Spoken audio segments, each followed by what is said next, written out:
मित्रों नमस्कार, मैं हूं राकेश कुमार। आप देख रहे हैं मत अभिमत। मित्रों, जमीन को लेकर रोज नए विवाद होते रहते हैं। आपके चारों तरफ आप जहां देखते होंगे और आप भी कहीं ना कहीं इसके भुक्तभोगी होंगे।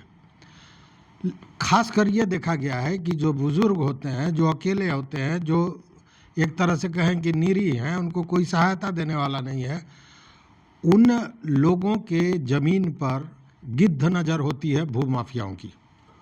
और यह सब होता है किस कारण से? तो लोभ से, पैसे का लोभ। और लोभ इस कदर बढ़ गया है कि भूमाफियाओं की कौन कहे, अब तो बेटा और भाई ही एक तरह से कहें कि दुश्मन बन गया है। अब एक व्यक्ति आज आता है मुजफ्फरपुर जिलाधिकारी के कार्यालय में और वो कहता है कि हुजूर, मैं जीवित हूँ, मैं जिंदा हूँ, लेकिन मेरे बेटे ने मृत घोषित कर मेरी ज़मीन बेच दी है। वह वृद्ध है, 90 वर्ष का, 90 साल का। अब अंदाज़ा कीजिए। कहता है कि मुझे कोई देखने वाला नहीं है, खाना पीना तक नहीं दिया जाता है और मेरे सबसे छोटे बेटे ने ज़मीन, गांव की ज़मीन बेच दी है और मुझे मृत घोषित कर दिया है। मतलब कि बाप को मृत घोषित करके बेटे ने ज़मीन की रजिस्ट्री किसी और को कर दी पैसे के लिए, चूँकि इस ज़मीन की कीमत लाखों में थी। देखिए मामला पूरा क्या है, और इसमें दो तीन चीज़ें हैं। एक तो व्यवस्था की गड़बड़ी आपको नज़र आएगी, दूसरा बुजुर्गों के साथ आज के दिन में समाज में किस तरह का व्यवहार हो रहा है यह भी दिखेगा, और तीसरा कि ऐसे लोगों को जो न्याय मिलना चाहिए उसको लेकर जो एक मानवीयता दिखानी चाहिए किसी को भी, आम आदमी से लेकर और पदाधिकारी तक, वह भी कहीं ना कहीं लुप्त होता नजर आ रहा है। देखिए मामला क्या है। मामला यह है कि एक व्यक्ति, 90 वर्षीय बुजुर्ग, जिनका नाम है राज नारायण ठाकुर, वो पहुंचते हैं एक आवेदन लेके, आवेदन धोखाधड़ी का, और जिलाधिकारी के समक्ष वो पहुंचते हैं और बताते हैं कि उनके बेटे ने उनको मृत घोषित करके और उनकी ज़मीन, गांव की ज़मीन उसने बेच दी है। यह जो बुजुर्ग हैं, यह काटी थाना के बीरपुर गांव के रहने वाले हैं, राज नारायण ठाकुर।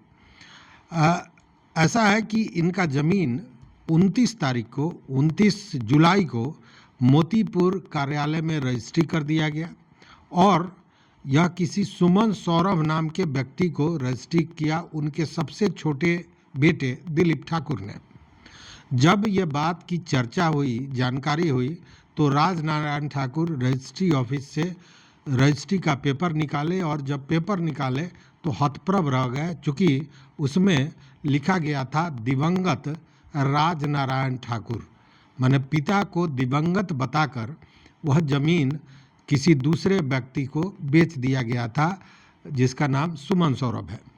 ये बेचने का कारण सीधा है, पैसे का लोभ। चूँकि बताया जा रहा है कि 10 डिसमिल से ज़्यादा ज़मीन बेचा गया है और उसकी कीमत लाखों में है। मतलब ऐसे भी ज़मीन आज के दिन में कीमती हो गया है। तो इसी फर्जीवाड़े को लेकर वो पहुँचे जिलाधिकारी के पास। जिलाधिकारी को व्यथा बताई कि 5 बेटे हैं, कोई देखने वाला नहीं है, कोई खाने पीने तक की व्यवस्था नहीं करता है। बावजूद सबसे छोटा बेटा आया, दिलीप ठाकुर, और उसने हमारी ज़मीन को बेच दी। तब वो ये गुहार लेकर जिलाधिकारी तक पहुंचा और कहा कि हुजूर, मैं जीवित हूं और इस धोखाधड़ी के लिए जो कार्रवाई है वो होनी चाहिए। इस पर मुजफ्फरपुर के जिलाधिकारी सुब्रत कुमार सेन ने उनको आश्वासन दिया। उनको कहा कि हम सीओ मोतीपुर को और जो आपके एसएचओ हैं, जो फतेहपुर के पुलिस पदाधिकारी हैं, उनको इसका जांच देते हैं। जांच के बाद इस पर जो कार्रवाई हो सकती है वो कार्रवाई की जाएगी। साथ में उन्होंने यह भी कहा कि 100 रुपये का जो स्टाम्प आता है उस पर आप अपने बेटों के साथ जो बंटवारा होता है बंटवारा कर लीजिए। और रही बात ज़मीन रजिस्ट्री की, तो ज़मीन एक बार जब रजिस्टर्ड हो गया तो उसको निरस्त करने का काम केवल सिविल कोर्ट के पास ही है। वो बुजुर्ग के साथ जो लोग आए थे उनको जिलाधिकारी ने समझाया और ये कहा कि जांच के बाद जो रिपोर्ट आती है उस पर कार्रवाई की जाएगी। पहले ये सुन लीजिए कि बुजुर्ग और जिलाधिकारी ने क्या कहा इस पर, ये पूरा वीडियो देखिए। कौन लड़का? सलमान। हाँ ठीक। की नाम है चाचा? नाम बताइए। अच्छा आने दीजिए ना, हम सब बात करेंगे।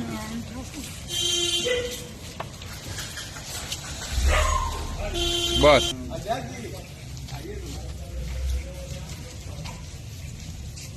इनका जमीन था मेरे दादाजी का।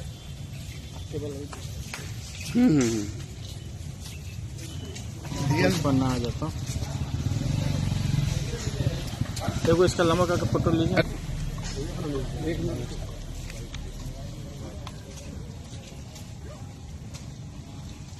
की नाम है बाबा? राजनारायण ठाकुर, स्वर्गीय कपिल। कौन बेचा? इसमें आपको आना पड़ा है क्या? ये क्या दिक्कत हुआ है? दिक्कत है जो उनको कोई पूछता नहीं, न खाने के लिए पूछता है न कपड़ा के लिए। एगो ये पोता दो आदमी हमला के देखता है तो वो रहता है पर फौजी में।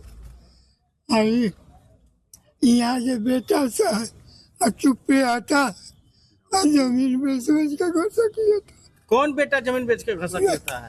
और दिलीप कितने नंबर बेटा है?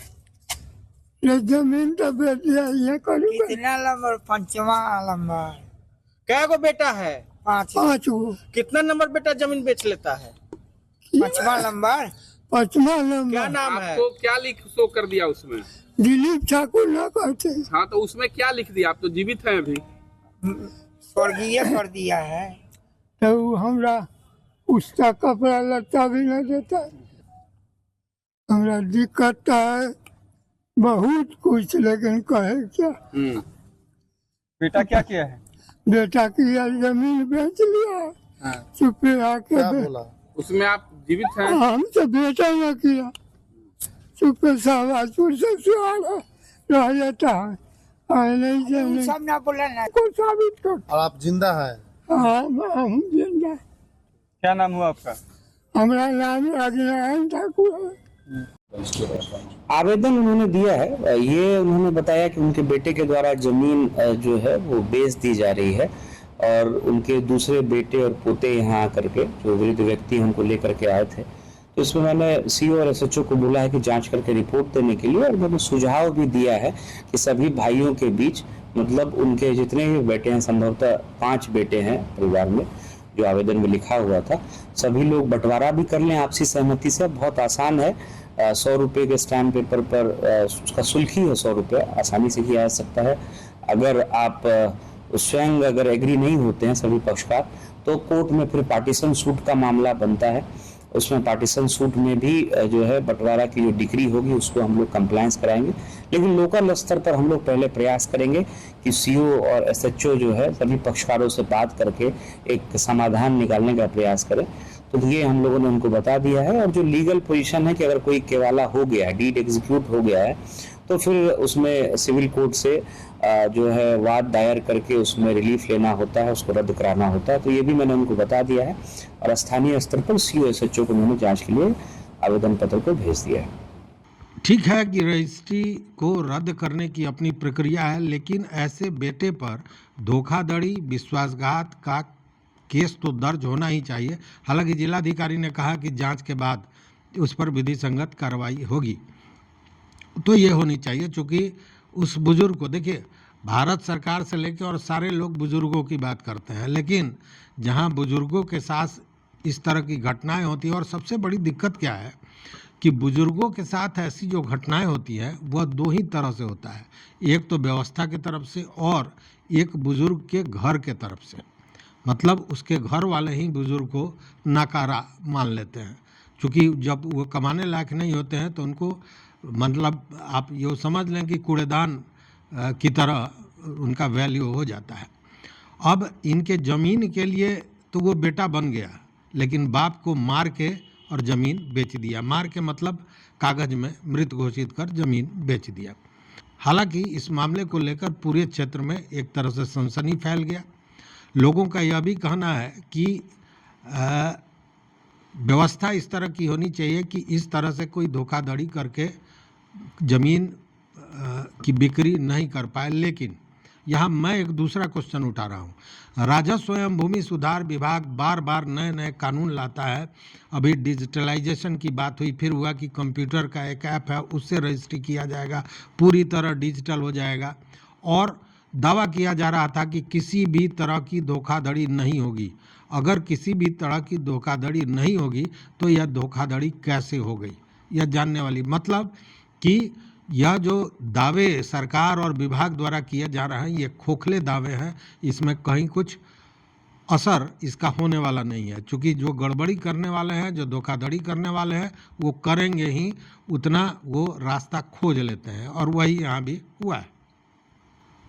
तो जब व्यवस्था की बात हुई तो एक और बात मैं बता दूं, एक व्यवस्था कितनी लचर है, केवल बिहार में नहीं, हर जगह की स्थिति वही है। यूपी की एक घटना, यूपी में जनपद है शामली के जिलाधिकारी हैं अरविंद कुमार चौहान। उनके पास एक बुजुर्ग पहुंचा और बुजुर्ग के हाथ में क्या था ये देखिए। देखा आपने, बुजुर्ग के हाथ में, कहने का मतलब यह है कि मैं जिंदा हूँ, यह बुजुर्ग बता रहा है। 75-80 वर्ष का ये बुजुर्ग है, और इस बुजुर्ग की पहचान है, नाम मलखान सिंह पुत्र आसाराम, और ये शामली जनपद का एक बावरी थाना है। बावरी थाना में एक बावरी गांव है, वहीं के रहने वाले हैं।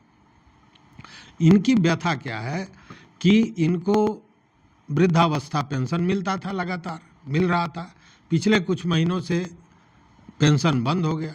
तो पेंशन बंद हो गया तो बैंक गए, और बैंक इन्होंने जानकारी ली तो बैंक में बताया गया कि आपको मृत घोषित कर दिया गया है। बताइए कितनी विडंबना है कि जीवित व्यक्ति को कोई कह रहा है कि आपको मृत घोषित कर दिया गया है और इसीलिए आपका पेंशन बंद हो गया है।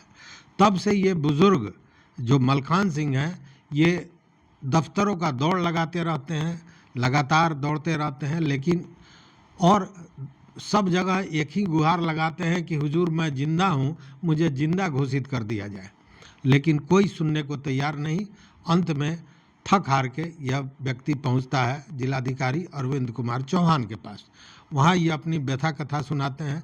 अब देखने वाली बात यह है कि जिलाधिकारी के पास ये मामला पहुंचा है तो उनको जीवित घोषित किया जाता है, या फिर मैं जीवित हूँ इसकी घोषणा के जद्दोजहद में वह व्यक्ति अपने प्राण त्याग देगा, उसके बाद भी मिलेगा कि नहीं न्याय नहीं जाना जाता है। लेकिन यह पहली घटना नहीं है। शामली में आज से 2 दिन पहले एक बुजुर्ग महिला भी पहुंची थी और उन्होंने भी यही गुहार लगाई थी कि उनको मृत घोषित कर दिया गया है। तो जिस कदर सिस्टम परेशान कर रहा है लोगों को, उसी कदर घर के लोग भी बुजुर्गों को परेशान कर रहे हैं। और ज़मीनी मामला तो पूछिए ही मत। ज़मीनी मामला, जर जोरी ज़मीन कहा जाता है ना कि 3 ही चीज़ झगड़े के कारक हैं, तो वही कारक है। तो इस वीडियो में बस इतना ही, लेकिन उसके साथ 2 पंक्तियां मैं कहना चाहूँगा। हमने कहीं पढ़ा कि वक्त का सितम देखिए जनाब, बाप की पूरी जवानी खाकर बेटा कहता है मुफ्त की रोटियां खाता है बुढ़ा, लेकिन बेटा को नहीं पता कि एक दिन वह भी होगा बुढ़ा। तो इस वीडियो में बस इतना ही। देखते रहिए मत अभिमत। मित्रों, चैनल पर नए हो तो सब्सक्राइब कीजिए, लाइक कीजिए, दोस्तों के साथ शेयर कीजिए और अपना विचार जरूर दीजिए। बहुत बहुत धन्यवाद, कोटिशः आभार।